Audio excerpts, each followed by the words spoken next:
हर हर महादेव, हर हर महादेव, हर हर महादेव। ओम नमः शिवाय। हर हर महादेव। नमस्कार मेरे प्यारे शिव भक्तों, हमारे चैनल धर्म कथा संसार के इस पवित्र प्रांगण में आप सभी का हृदय से स्वागत है। आप और मैं हम सब मिलकर भगवान शिव की भक्ति की गंगा में डुबकी लगा रहे हैं। आज का प्रसंग बहुत ही विशेष है, बहुत ही गहरा है। आज हम उस ज्ञान की चर्चा करेंगे जो स्वयं भगवान कार्तिकेय ने मुनि वामदेव को दिया था। यह ज्ञान साधारण नहीं है, यह वो ब्रह्म ज्ञान है जो जीवात्मा को परमात्मा से मिला देता है।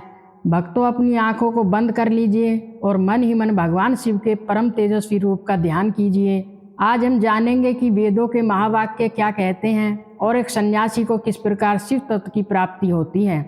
मेरे प्यारे श्रोताओं, भगवान स्कंद मुनि वामदेव से कहते हैं कि हे मुने, अब मैं तुम्हें उन महावाक्यों के बारे में बताता हूँ जो वेदों का सार है। ये केवल शब्द नहीं है, ये वो मंत्र हैं जो बताते हैं कि तुम कौन हो और यह ब्रह्मांड क्या है।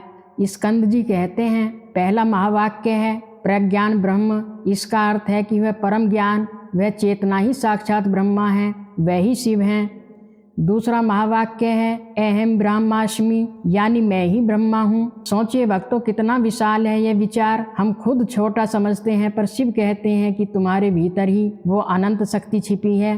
तीसरा महावाक्य है तत्त्वमसि, इसका अर्थ है वह ब्रह्म तुम ही हो। चौथा है अयम आत्मा ब्रह्म, यानी यह आत्मा ही ब्रह्मा है। भक्तों, स्कंद जी आगे समझाते हैं कि इस जगत में जो कुछ भी है सब कुछ ईश्वर से, भगवान शिव से ही व्याप्त है, कुछ भी उनसे अलग नहीं है। भगवान कार्तिकेय वामदेव जी को और गहराई में ले जाते हैं। वे कहते हैं, हे मुने, ऐसा चिंतन करो कि मैं ही प्राण हूँ, मैं ही प्रज्ञान आत्मा हूँ। जो यहाँ है वही वहाँ परलोक में है, और जो वहाँ है वही यहाँ है, सब एक ही है।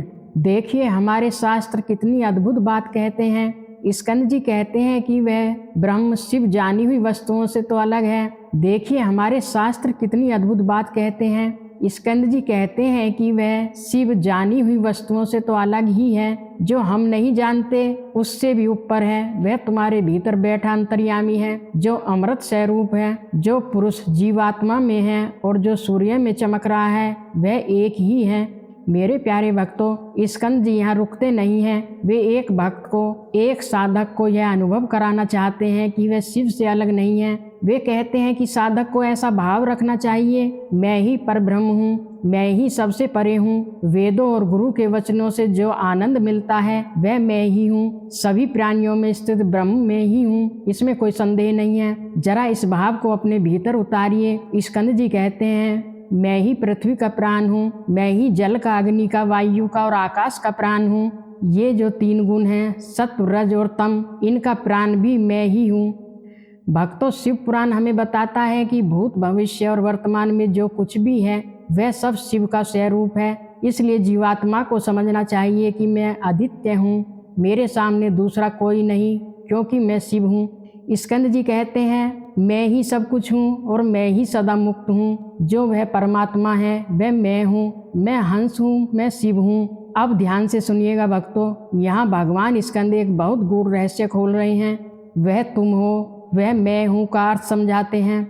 वह कहते हैं कि अहम शब्द का अर्थ है शक्ति से युक्त परमेश्वर, एकार शिव है और हैकार शक्ति है। जब शिव और शक्ति मिलते हैं तो परम आनंद प्रकट होता है।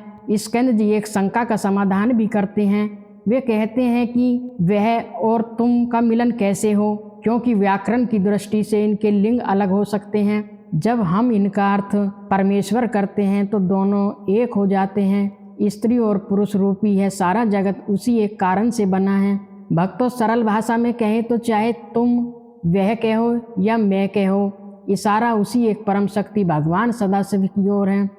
भक्तों, भगवान स्कंद सूर्य मंडल के बीच में स्थित उस दिव्य पुरुष का वर्णन करते हैं। वे कहते हैं कि जो पुरुष हमारे भीतर है और जो सूर्य में है वह एक ही है। वेदों ने छांदोग्य उपनिषद में उस पुरुष को हिरण्मय कहा है।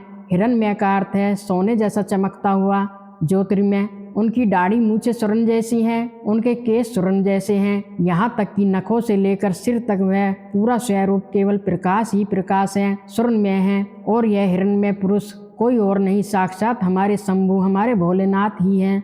स्कंद जी कहते हैं रुद्र, ब्रह्मा और विष्णु ये तीनों देवता महान हैं, पर इन तीनों से भी श्रेष्ठ जो परब्रह्म हैं वे शंभु हैं। गुरु के वचनों से शिष्य के हृदय में उन्हीं पूर्ण आनंद में शंभु का अवतार होता है।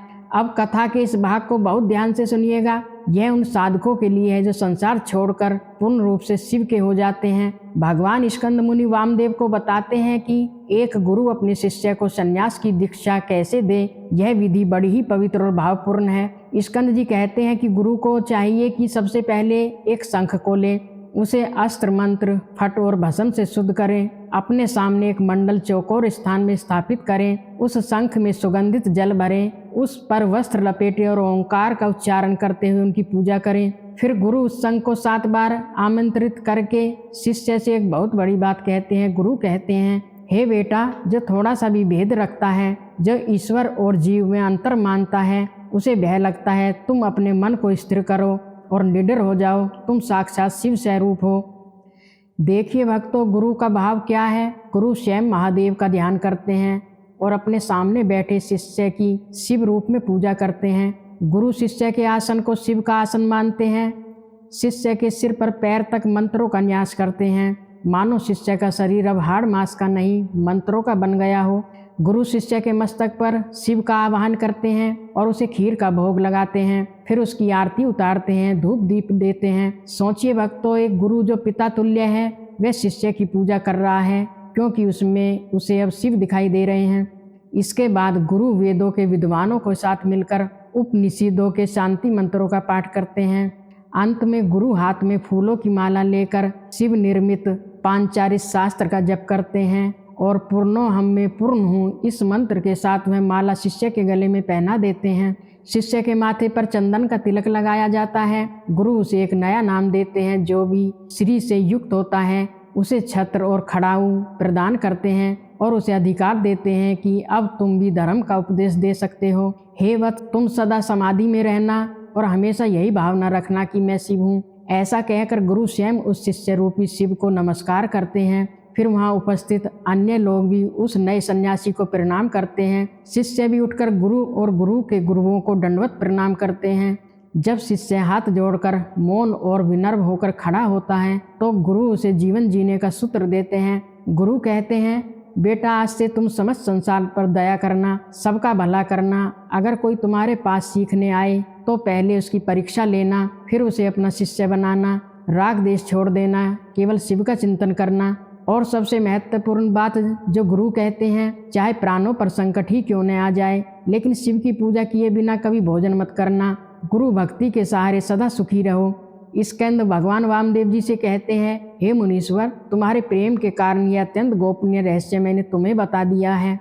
तो मेरे प्यारे शिव भक्तों, यह थी वह महान विधि जिससे एक साधारण मनुष्य शिव स्वरूप सन्यासी बन जाता है। इस कथा का सार यही है कि हम अपने भीतर बैठे शिव को पहचानें। हम सब उसी परमपिता के अंश हैं। जैसे गुरु अपने शिष्य में शिव को देखते हैं, हमें भी हर प्राणी में उसी भोलेनाथ की छवि देखनी चाहिए। भक्तों, आज की कथा को हम यही विश्राम देते हैं। अपने हृदय में शिव के इस ज्ञान को सजो कर रखिए। प्रेम से बोलिए हर हर महादेव। ओम नमः शिवाय।